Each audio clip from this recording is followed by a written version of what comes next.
David já descobrira que a terra sobre a qual Port Royal foi construída mudou totalmente de forma. Para entender como isso aconteceu, Tessa sobrevoará a região. Port Royal situa-se em uma península arenosa de 16 quilômetros. Tem um declive bastante íngreme para dentro do mar, o que a torna uma área traiçoeira para navios. E é muito instável, feita de cascalho e terreno arenoso. A cidade foi construída bem na extremidade da península.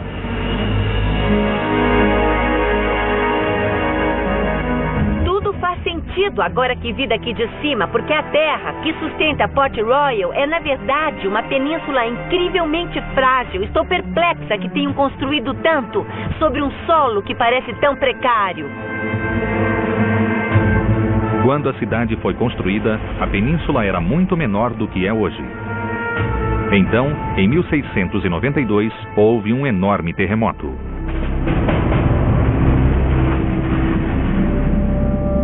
E isso fez com que uma grande porção de terra se separasse da costa e afundasse no mar. Significa que 13 acres da cidade pirata de Port Royal agora se encontra sob as águas do porto de Kingston. Para os arqueólogos marinhos, isso torna o local um verdadeiro tesouro. Arqueólogos gastam muito tempo escavando sítios sem valor, de detritos e entulhos que foram jogados. Mas Port Royal é singular, é um sítio de catástrofe, um lugar onde tudo o que estava acontecendo no momento em que houve o desastre está preservado, de forma que podemos ter uma visão da vida tal como ela ocorria em junho de 1692, quando houve o terremoto. Doric Gray, arqueólogo da região, leva David para a ponta da cidade submersa. Doric, o que estamos olhando? O que aconteceu naquele fatídico 7 de junho de 1692 é incrível. Podemos ver neste mapa que estamos bem aqui. E toda essa área, 13 acres, caiu no mar. A areia se liquefez. Areia movediça. E as edificações desabaram verticalmente. Algumas paredes tombaram para dentro e outras para fora, selando os conteúdos do que estava dentro das edificações.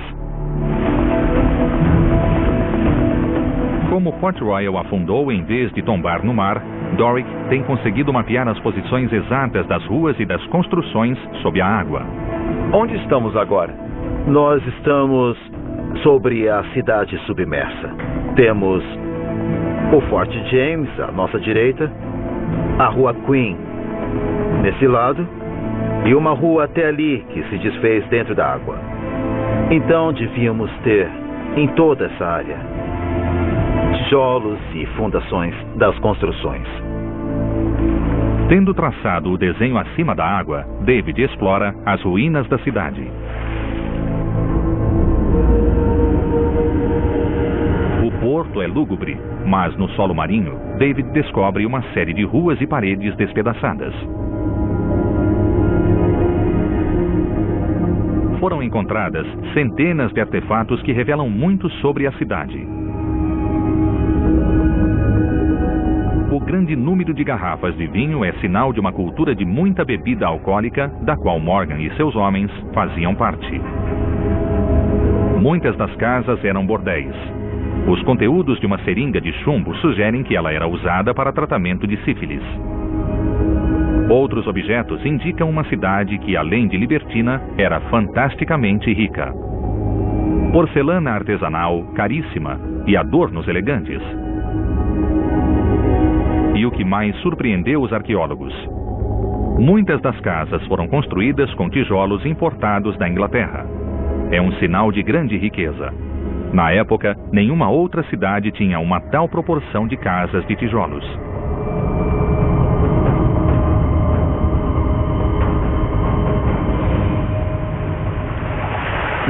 É impressionante.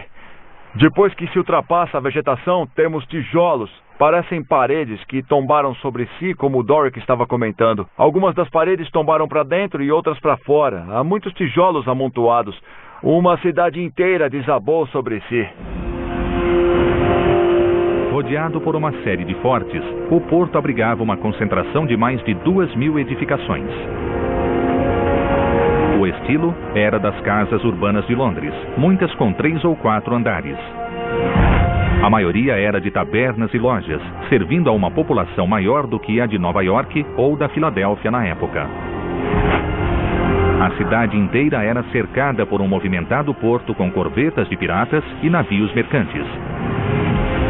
Era a maior e mais rica cidade do Novo Mundo.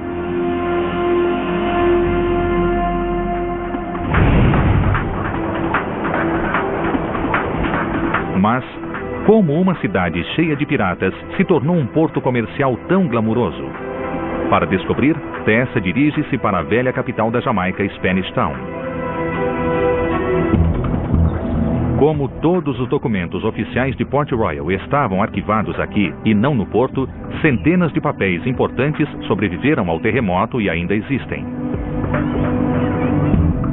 Muitos são inventários ou testamentos que listam as posses de cidadãos. Estudando esses documentos, o historiador James Robertson descobriu por que as pessoas de Port Royal eram tão ricas. Temos aqui o inventário de Joel Clement, que, comparado a alguns outros que têm 2 ou 3 páginas, é bem curto. Acho que ele era barqueiro. Embora o inventário pertença a um trabalhador modesto, suas posses são abundantes. Incluem uma taberna, 24 pratos de liga de estanho, 5 anéis de ouro e lhe deviam o equivalente a quase R$2.000. Qual o papel que os piratas tinham nessa economia de anéis de ouro e pratos de estanho? Bom, era como na Califórnia na corrida do ouro. Quem ganhava o dinheiro não era o mineiro, não era o pirata, mas o dono do bar.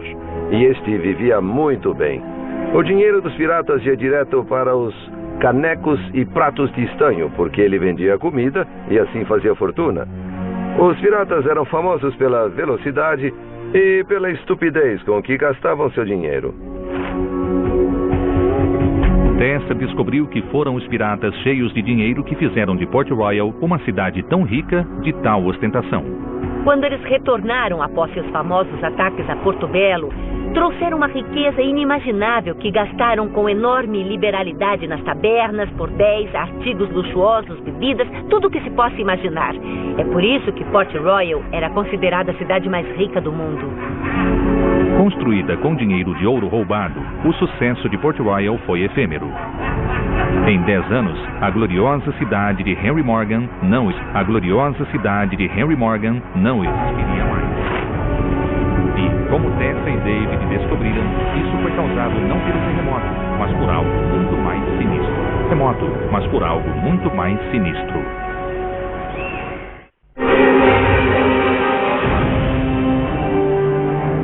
A historiadora Tessa Dunlop e o arqueólogo marinho David Stewart estão na Jamaica.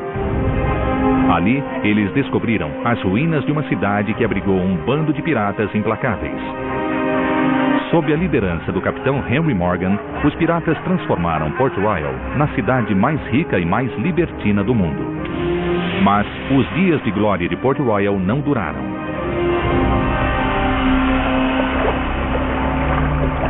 Em 1671, a Grã-Bretanha e a Espanha fizeram as pazes e dividiram os territórios no Caribe.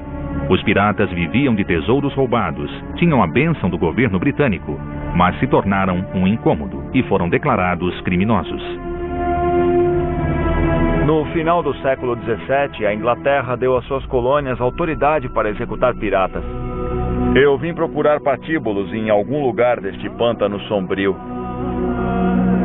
Em um local agora tomado pela vegetação do mangue, dezenas de piratas foram executados.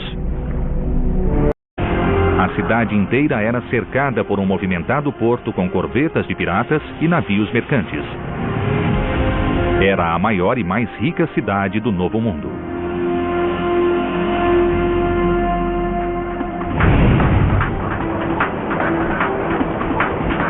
Mas, como uma cidade cheia de piratas se tornou um porto comercial tão glamuroso? Para descobrir, Tessa dirige-se para a velha capital da Jamaica, Spanish Town. Como todos os documentos oficiais de Port Royal estavam arquivados aqui e não no porto, centenas de papéis importantes sobreviveram ao terremoto e ainda existem. Muitos são inventários ou testamentos que listam as posses de cidadãos. Estudando esses documentos, o historiador James Robertson descobriu por que as pessoas de Port Royal eram tão ricas. Temos aqui o inventário de Joel Clement, que comparado a alguns outros que têm 2 ou 3 páginas, é bem curto. Acho que ele era barqueiro. Embora o inventário pertença a um trabalhador modesto, suas posses são abundantes. Incluem uma sífilis. Outros objetos indicam uma cidade que, além de libertina, era fantasticamente rica. Porcelana artesanal caríssima e adornos elegantes. E o que mais surpreendeu os arqueólogos? Muitas das casas foram construídas com tijolos importados da Inglaterra. É um sinal de grande riqueza. Na época, nenhuma outra cidade tinha uma tal proporção de casas de tijolos.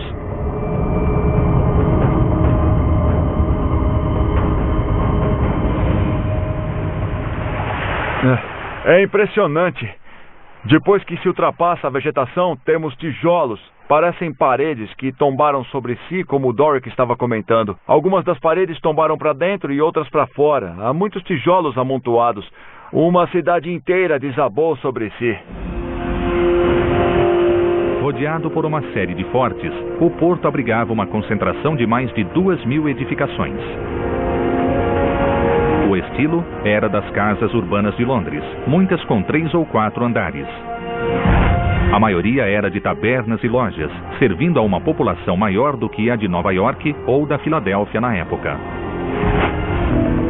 Como Port Royal afundou em vez de tombar no mar, Doric tem conseguido mapear as posições exatas das ruas e das construções sob a água.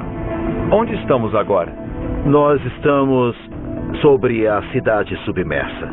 Temos o Forte James à nossa direita, a Rua Queen nesse lado e uma rua até ali que se desfez dentro da água. Então devíamos ter em toda essa área tijolos e fundações das construções. Tendo traçado o desenho acima da água, David explora as ruínas da cidade.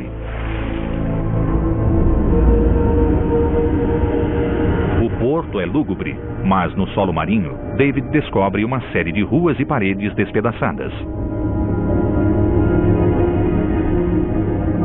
Foram encontradas centenas de artefatos que revelam muito sobre a cidade. O grande número de garrafas de vinho é sinal de uma cultura de muita bebida alcoólica, da qual Morgan e seus homens faziam parte.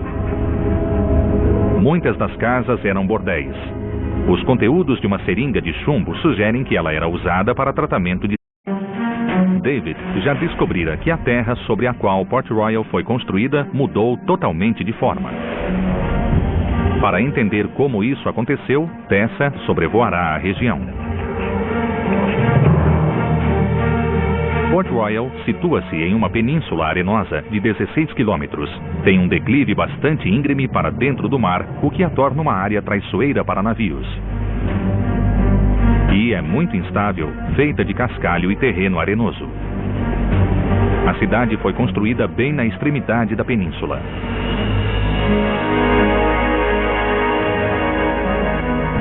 Faz sentido agora que vi daqui de cima, porque a terra que sustenta Port Royal é, na verdade, uma península incrivelmente frágil. Estou perplexa que tenham construído tanto sobre um solo que parece tão precário. Quando a cidade foi construída, a península era muito menor do que é hoje. Então, em 1692, houve um enorme terremoto.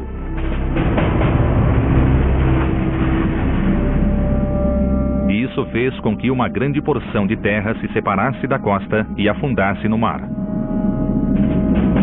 Significa que 13 acres da cidade pirata de Port Royal agora se encontra sob as águas do porto de Kingston. Para os arqueólogos marinhos, isso torna o local um verdadeiro tesouro.